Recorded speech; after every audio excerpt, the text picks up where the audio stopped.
Bonsoir, bienvenue à l'Atelier Librairie, le livre voyageur animé par Fabienne Roch et moi-même, Bruno Lalonde. Nous sommes à Montréal. Il est 21 heures. Alors, ouais, une autre journée de travail terminée. Euh, il y a un ami poète, un ami écrivain, me disait il y a quelque temps, j'appelle ami quiconque ne m'a jamais fait de mal. Alors je pense que c'est une belle définition, en tout cas, à minima de l'amitié. Alors aujourd'hui, ce soir, plutôt, euh, m'arrive en fait, de réfléchir à la singularité de toute cette démarche entreprise déjà le 8 février, qui précédait aussi une première séquence commencée en 2011 sur ma chaîne YouTube. Et ça va faire bientôt 30 ans que je gagne ma vie comme travailleur autonome.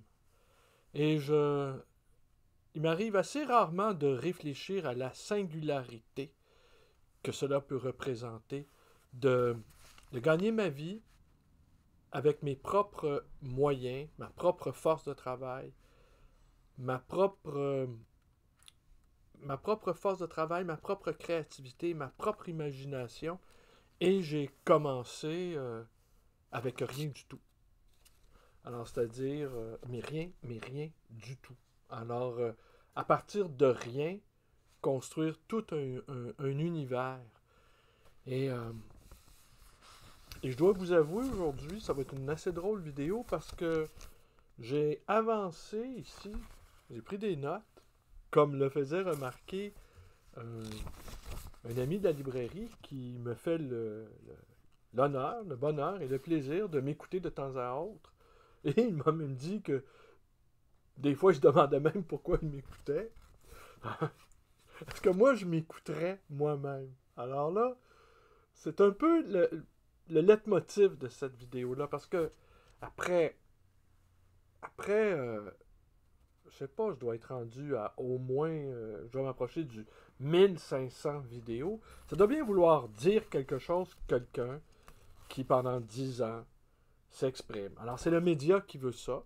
Alors, je me suis emparé de ce média-là pour pouvoir m'exprimer. Mais à partir de le premier mouvement, on va dire la première séquence de vidéos qui va de 1900, qui va de 2011 à 2015. À partir de ce moment-là, j'ai arrêté au début de janvier 2015.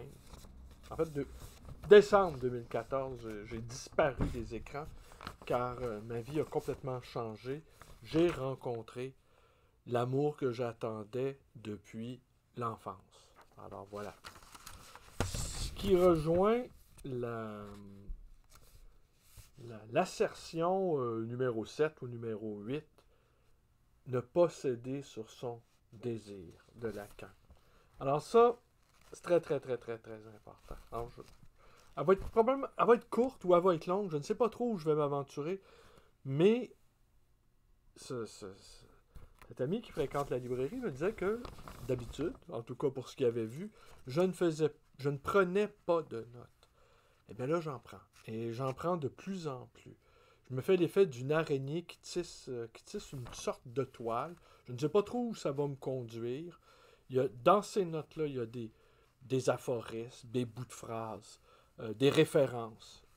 Parce qu'à la librairie aussi, le,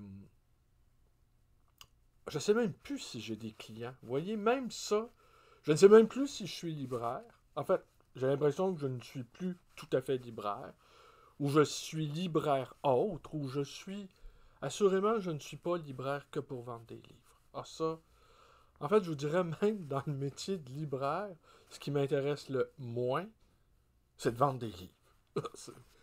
et et c'est peut-être de rencontrer, au fond, des gens qui partagent une passion qui est la philo, la littérature, bien souvent la littérature, qui partagent une passion, au fond, impartageable. Voilà. Et qui n'ont pas souvent, ce sont des penseurs privés aussi, qui n'ont pas de penseurs privés, c'est-à-dire qui n'enseignent pas, qui n'ont aucune autorité sur personne, qui poursuivent en solitaire des recherches qui leur sont propres, ne sont, qui ne sont même pas tenus d'aboutir, qui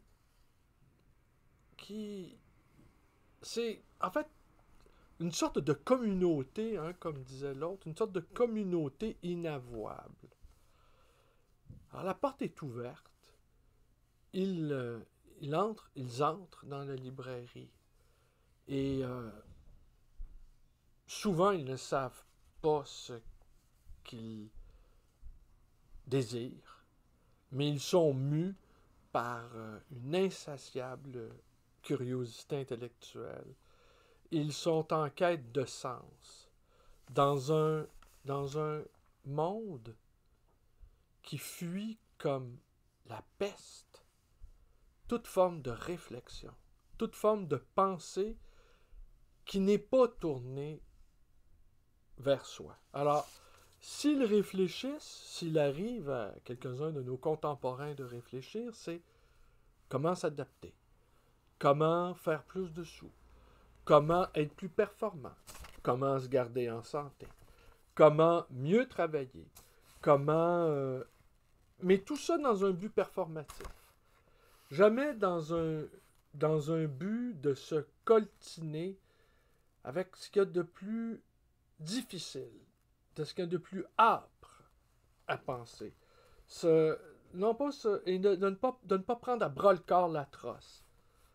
Ce même ami de la librairie me confiait aussi qu'il avait remarqué que j'avais un intérêt extrêmement puissant pour la Shoah. Oui. Il y a peu de jours où je n'ai pensé à la Shoah. Et cette obsession, cette quasi-obsession de la Shoah a commencé très, très, très tôt. Presque enfant, je dirais. Et j'ai jamais réussi à... C'est comme si j'avais commis un crime contre l'esprit. C'est comme si j'avais commis un crime contre l'esprit que de passer outre une seule journée. J'aurais envie de vous dire que penser à la Shoah, pour moi, c'est comme l'équivalent de prier. Mais une prière presque désespérée dans un ciel vide où Dieu est bel et bien mort. Et comment vivre dans un monde où toute forme de transcendance est impossible et toute consolation est interdite.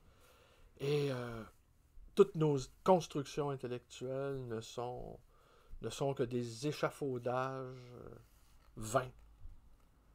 Qu'au bout de la route, eh bien, c'est la mort. Et de ce que disait Chestov sur Dostoïevski, l'ange de la mort fait descendre une paire d'yeux supplémentaires qui nous... C'est en référence à l'homme du souterrain, qui nous fait voir des choses qu'on ne devrait pas voir au fond, qui nous font ressentir des choses qu'on ne devrait pas sentir, qui nous met dans un inconfort total.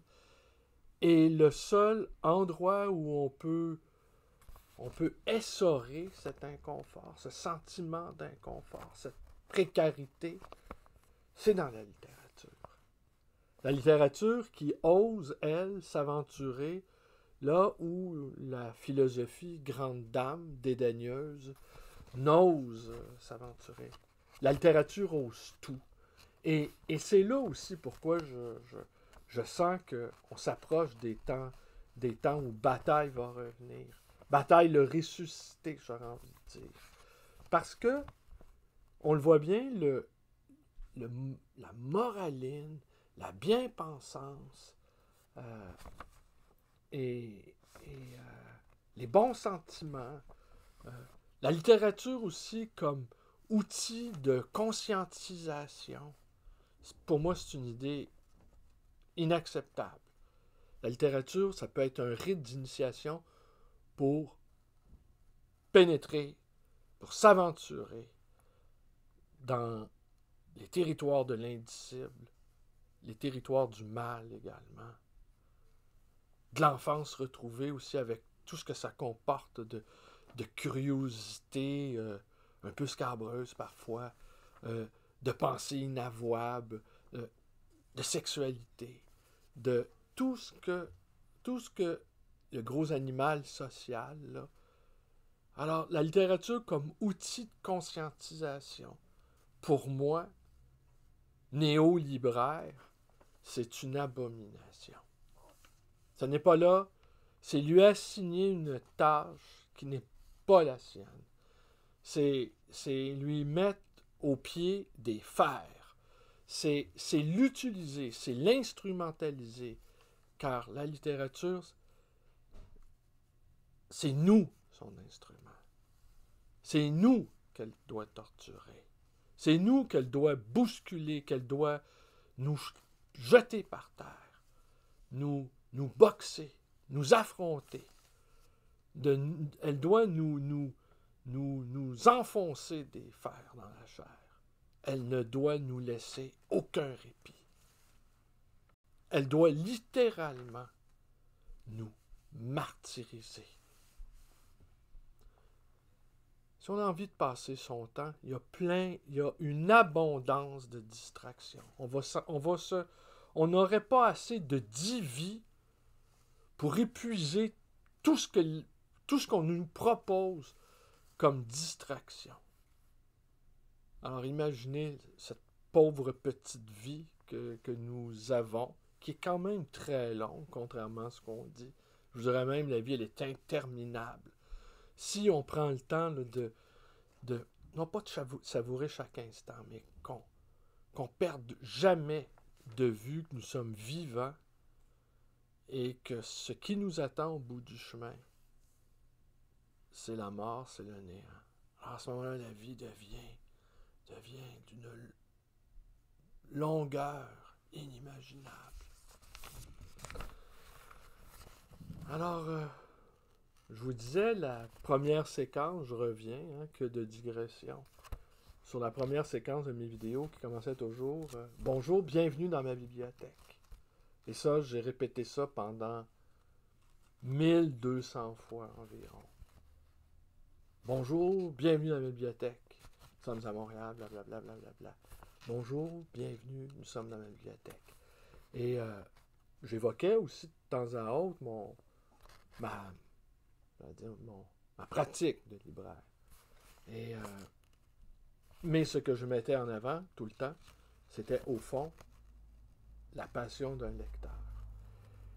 Et avec cet outil YouTube, ça permet à créer autour de ma petite personne, parce que c'est moi qui s'avance là, avec ma chaîne, mon micro, souvent mal ajusté, mal adapté, mal ajusté, ouais, qui crée autour de cette parole mienne une toute petite communauté, mais petite communauté que je sais passionnée, que je sais aussi qui poursuit ses réflexions, en fait, vous êtes des penseurs privés, vous êtes des penseurs solitaires, mais les uns et les autres, on ne se rencontre jamais. C'est ça aussi le merveilleux de cette expérience-là. C'est que on peut se rencontrer. Tout à coup, on va laisser une trace là, en note en bas de page. Un autre va y laisser une autre trace. Et les traces vont être lues par les uns et par les autres. Et on va malaxer ça dans notre esprit.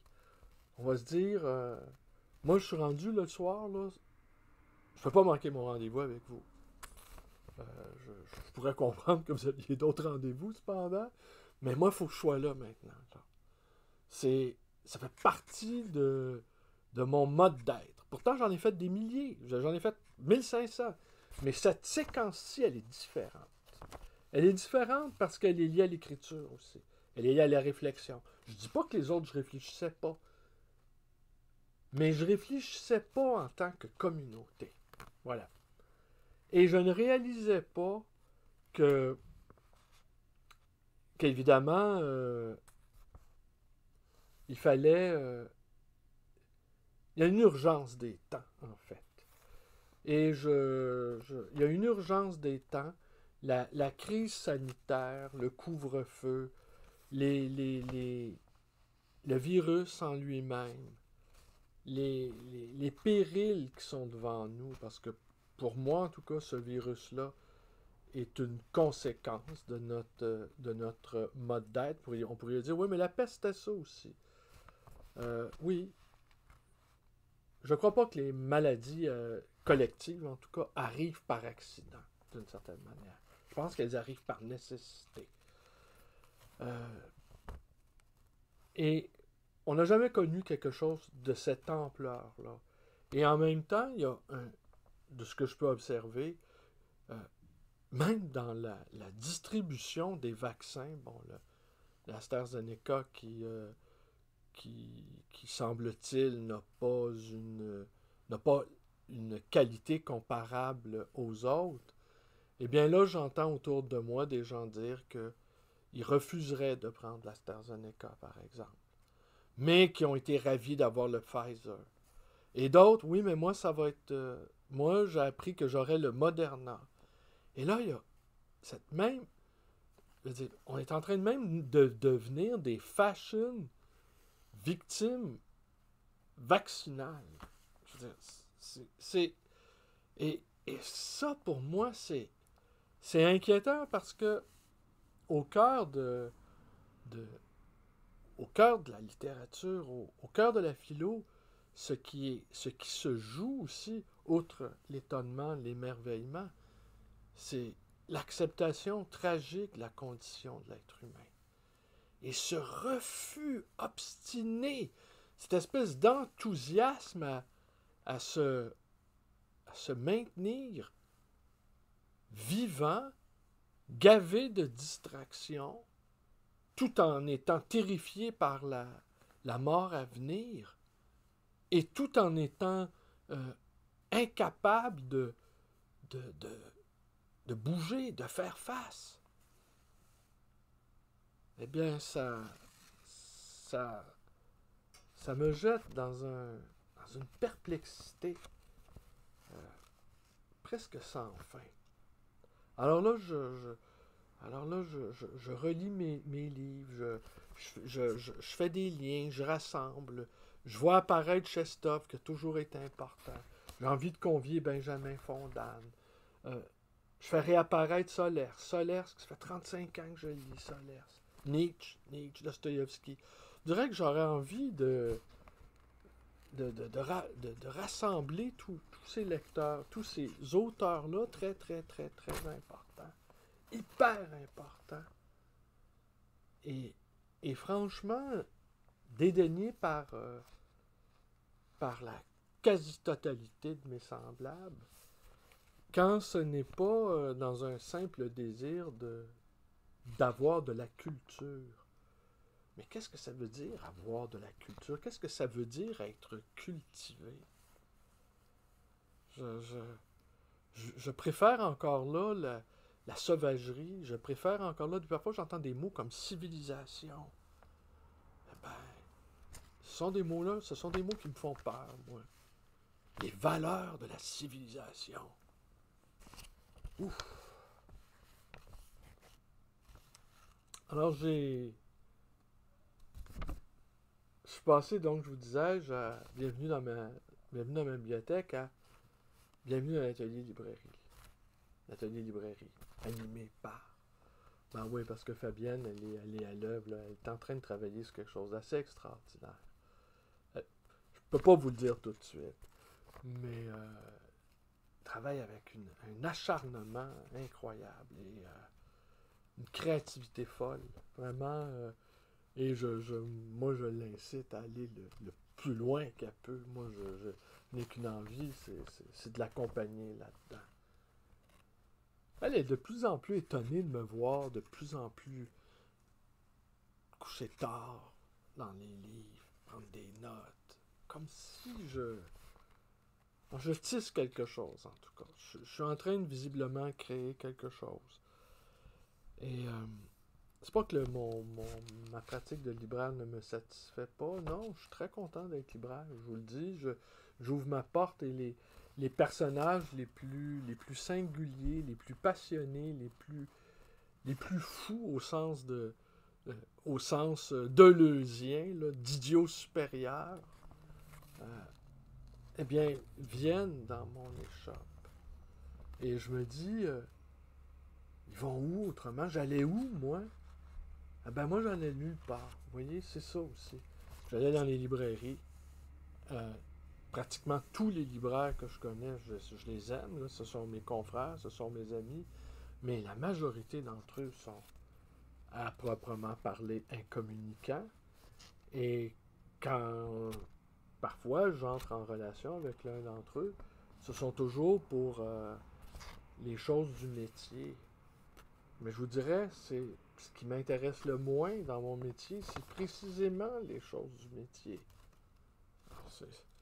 Et en fait, et puis je vous dirais même les potins sur les uns ou sur les autres, même ça me laisse indifférent. Ouais. Je, je, voilà. Alors j'ai écrit quelques notes. Je ne vais pas vous les, je ne vais pas les lire au complet ce soir, mais quelques questionnements que je me suis fait à moi-même en me demandant comment tout ça va se nouer là, dans un futur assez proche. Peut-être par un livre de notes. J'aime les objets décousus. J'aime quand ça va dans toutes les directions. De toute façon, je serais incapable de construire quelque chose de cohérent. J'aime ce qui est organique, j'aime ce qui est vivant. J'aime ce que je peux prendre, j'aime ce que je peux voir, j'aime ce que je peux toucher, j'aime ce que je peux entendre. J'aime au fond quand mes 5 sens sont mobilisés. Alors je me posais la question, qu'est-ce que ça veut dire penser aujourd'hui? Qu'est-ce que ça veut dire penser? Je ne parle pas de ressasser, je ne parle pas d'avoir des opinions. Des opinions, tout le monde en a, alors ça n'a pas beaucoup d'intérêt. Mais qu'est-ce que ça veut dire penser? En partant de l'idée que c'est d'abord un travail solitaire et qui est à compte courant aussi. C'est-à-dire, on peut s'entendre sur cette chose-là. C'est une chose qui se fait seule, dans la pénombre de sa bibliothèque, avec des ouvrages, avec des livres. Et on va aller à l'envers du monde. On va vraiment à contre-courant. Et on doit aller à contre-courant résolument. Et c'est pas un truc, et c'est dur d'aller à contre-courant. C'est très difficile. C'est très difficile parce que tout nous incite à suivre comme ça, là. Mais il n'y a aucun contentement pour nous là-dedans.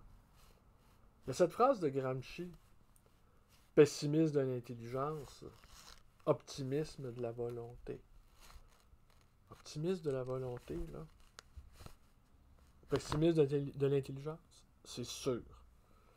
Optimisme de la volonté, je pense que cet optimisme-là se casse la gueule, se casse les dents devant la tragédie. Je pense que les meilleures volontés du monde ne suffisent pas. Sincèrement, je pense ça. Je pense que si on n'intègre pas cette notion-là dans notre manière d'être, cette notion-là de tragédie, eh bien, ça ne marche pas. Alors, il y a quelque chose de volontaire, là, ici, chez Gramsci, mais j'y adhère peu, en fait. La notion de souveraineté, la souveraineté de l'individu, hein, la souveraineté de la personne, c'est capital. Ne pas céder sur son désir. n'est-ce pas? Il y avait un désir, là, je ne sais pas lequel, là. Mais il y en avait un, il y en avait deux peut-être.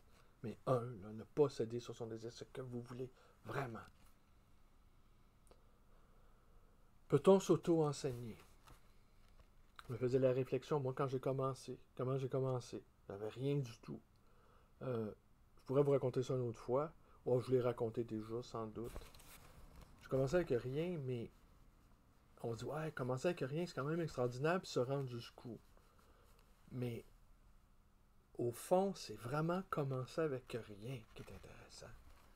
Non pas arriver quelque part, là, mais comment ce petit rien du tout, là, met en mouvement, met en forme quelque chose qui va commencer à bouger, de manière multiple, protéiforme. Et ça, c'est extraordinaire. Les commencements sont extraordinaires. Qu'est-ce qui, tout à coup, se met en place? Qu'est-ce qui, tout à coup, se met en mouvement? Et sans doute, dans notre existence, il faut rejouer ce premier mouvement-là initial à quelques reprises. Je pense que pour rester, il faut revenir souvent. Un discours aussi qui m'agace, qu'on entend qui va avec le sanitaire, là. En vieillissant, les facultés cognitives, ça me nuise. Ça, on l'entend. Alors, faites de l'exercice encore. Cette injonction à se maintenir vivant coûte que coûte, malgré l'inanité de nos existences. Une idée parfaitement insupportable pour moi. Il vaut mieux être grabataire à ce moment-là. Il faut travailler beaucoup, une citation de Nicolas de Staël. Il faut travailler beaucoup. Une tonne de passion et 100 grammes de patience. Une tonne de passion. La passion, elle peut s'auto-engendrer. Elle peut elle est auto-cannibale. Elle est anthropophage, la passion. La passion se nourrit d'elle-même. Il y a quelque chose de l'ordre à la fois donnant et du démiurge dans la passion. La passion transforme. La passion. Une tonne de passion. 100 grammes de patience. Nicolas de Staël. Créer son propre territoire. Quel qu'il soit. Bibliothèque, atelier, librairie. Un espace à soi inviolable. La rumeur du monde ne nous parvient pas. Pas de radio, pas de télévision, pas de cellulaire. Je n'ai pas de cellulaire, soit en passant. Vous me direz, il y a mon comptoir, il y a un téléphone là, je réponds au téléphone. Je peux me rejoindre pas mal d'heures dans une semaine. Mais pour toute urgence, quand on me dit, mais s'il y a une urgence, parce que, encore là, c'est ça aussi. Un individu comme moi, qui n'a pas de cellulaire et qui n'en veut pas, et qui n'en voudra, qui n'en veut pas, mais pas du tout, on me dit souvent, ouais, mais en cas d'urgence. Alors, vous voyez, c'est ça.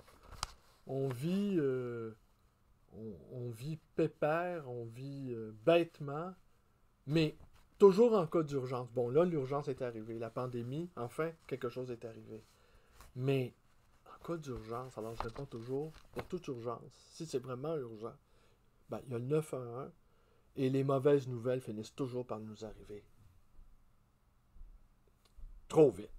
Ils finissent toujours par trouver le chemin. Les vraies mauvaises nouvelles finissent toujours par arriver. Alors, il ne peut rien arriver, ça n'arrivera pas. Refus d'exercer du pouvoir sur autrui. Alors, c'est pour ça que je n'aurais pas été prof. Je n'aurais pas été prof. Pas du tout. Non, pas du tout. D'ailleurs, je ne supportais pas en tant que jeune adulte, que jeune adolescent, je m'interrogeais sans arrêt d'où venait leur légitimité, comment se faisait-il qu'ils se croyaient autorisés à exercer du pouvoir sur moi. Je les observais, j'écoutais leurs discours, j'écoutais... Et pour moi, il n'y avait pas de bons ou de mauvais profs. Il n'y avait que des profs. Et inlassablement, j'interrogeais le fondement de leur légitimité. Et j'arrivais pas à croire qu'ils puissent se prendre au sérieux. Ah, il y avait des profs qui faisaient preuve d'un peu plus d'ironie, un peu plus de... Il y avait des profs qui se démenaient aussi pour offrir un bon spectacle. Un bon prof, c'est un bon comédien. Mais, je savais aussi que c'était un comédien. Et je ne... Alors, vu la... Alors, je sais, vous allez dire, oui, on a eu des bons profs. Ouais, sans doute, vous avez eu des bons profs. Et puis, sans doute qu'il y en a des bons profs. Mais moi, c'était le fondement même de leur autorité que je n'acceptais pas. C'est dire, hein? Peut-être ce même prof-là, si je l'avais vu dans un parc, assis sur un banc public, on aurait grillé une clope ensemble, ou un joint, puis m'aurait parlé de Baudelaire ou de Wittgenstein. Peut-être que je l'aurais accroché par le bras, puis je lui aurais dit... non, retourne pas dans ta salle de classe, là. Continue à m'enseigner. Continue à me parler de Baudelaire. Continue à me parler de Dostoïevski. Peut-être c'est aussi la salle, c'est la classe. L'ennui qui se lisait sur les visages des autres étudiants. Les premiers de classe, hein. Ceux-là, les hyper compétitifs, généralement pas plus intelligents qu'il faut. Les cancres. En fait, tout était déjà en place, la comédie sociale était déjà en place. Je ne supportais pas ça. Ça me rendait fou, en fait. Ça me rendait littéralement insensé. Alors, comment... Et puis là, dire à quelqu'un quoi faire aussi. J'ai pas d'employé à la librairie. Et puis, de temps en temps, oui, j'ai engagé du monde de temps à autre. Mais, si t'as le temps, tu sais, j'avais l'impression qu'il y avait une honte à avoir. Mais là, je crée de l'emploi. J'ai pas envie de créer des emplois. J'ai jamais eu envie de créer des emplois. J'ai jamais eu envie de travailler. Comment voulez-vous que j'ai eu envie de créer des emplois? Alors ouais, un créateur d'emplois. Un créateur d'aliénation, ouais. Je sais bien, il faut gagner sa vie, je sais tout ça. Mais il faut la sauver aussi. Et c'est ce qui est en dehors du travail qui compte, hein? Le travail salarié, le travail... comment j'aurais pu faire ça? Alors, ce refus-là d'exercer du pouvoir, pour moi, c'est une manière politique d'être. Vous voyez? C'est une manière d'être en relation politique avec les autres. L'a priori, le refus du pouvoir. Le refus d'exercer du pouvoir. Et on le voit bien, à n'importe qui, on donne quelques grammes de pouvoir et puis ça se transforme en usine en pouvoir.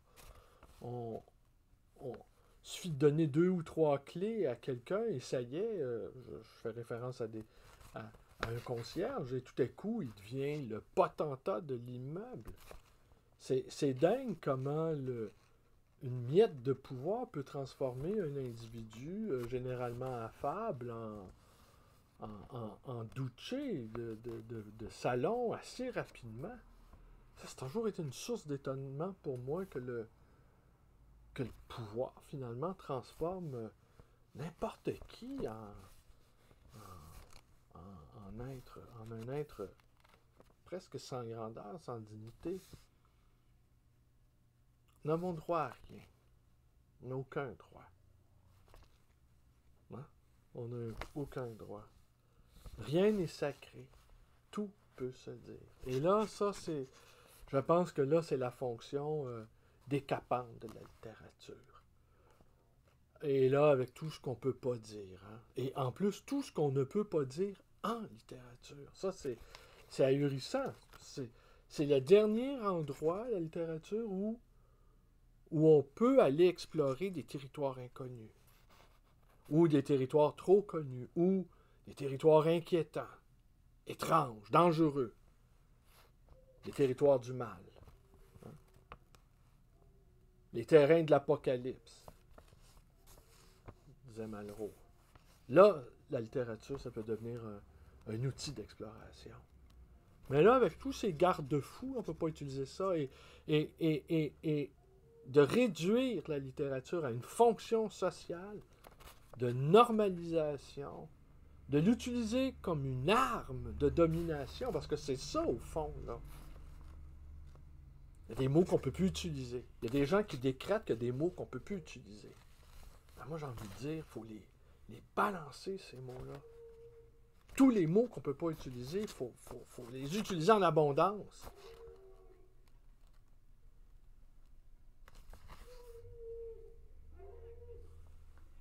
Moi, vous avez entendu. Il y a un chien. Ben oui, c'est l'heure où seuls les chiens peuvent vivre dans cette ville. Quelle sorte de chien? Je ne sais pas si vous l'entendez.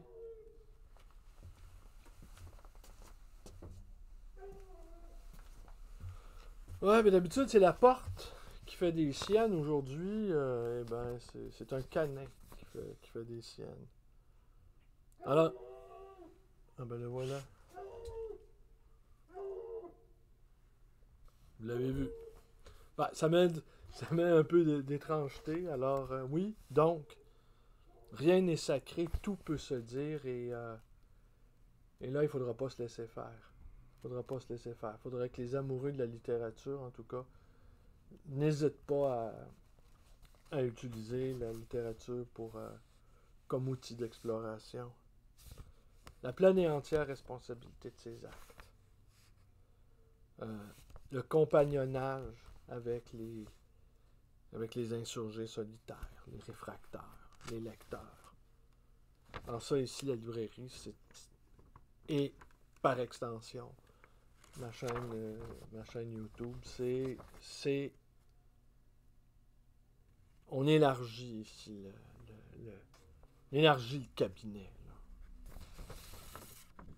Dire le vrai, se maintenir dans le vrai, malgré la pulsion de mort, malgré la passion de l'ignorance, malgré la frénésie du divertissement sans fin jusqu'au tombeau. Et la parole amateur. Et les amateurs de la parole. La parole amateur, celle qui ne se pique pas d'avoir d'autorité sur personne, celle qui ne valide pas, celle qui n'oblige pas, celle qui attend, celle qui se retient. Gina.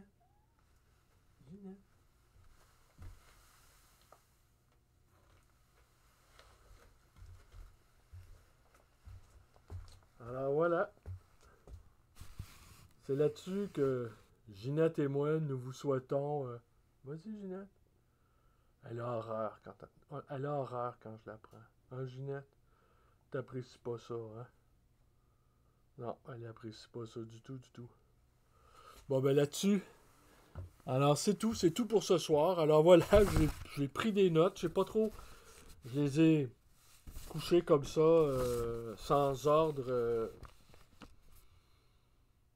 J'ai évoqué Gramsci, j'ai évoqué Bataille sans le nommer, j'ai évoqué Chestov en le nommant, Dostoïevski en le nommant, Nicolas de Staël, que j'aime beaucoup la peinture de Nicolas de Staël, j'aime beaucoup la peinture en général.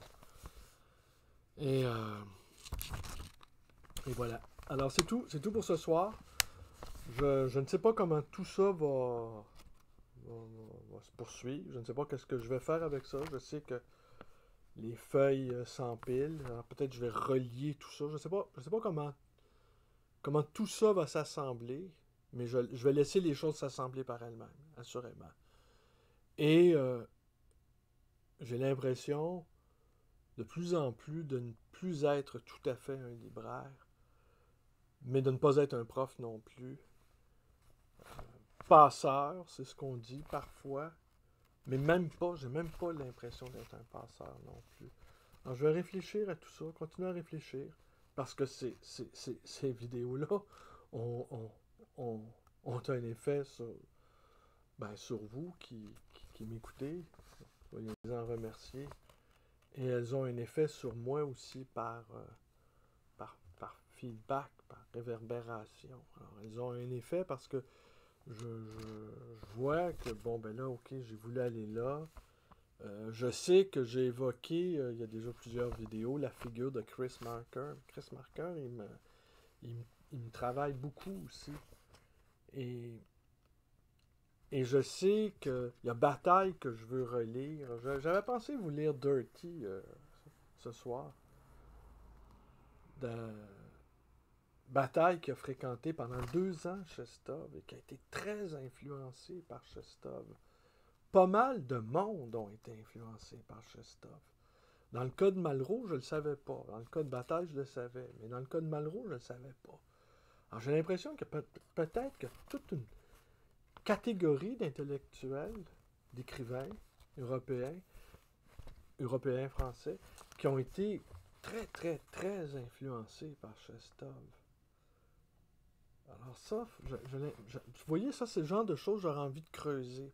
Pourquoi Chestov a autant influencé? C'est ça, hein? Alors c'est tout. C'est vraiment tout pour ce soir. Merci et bonne nuit.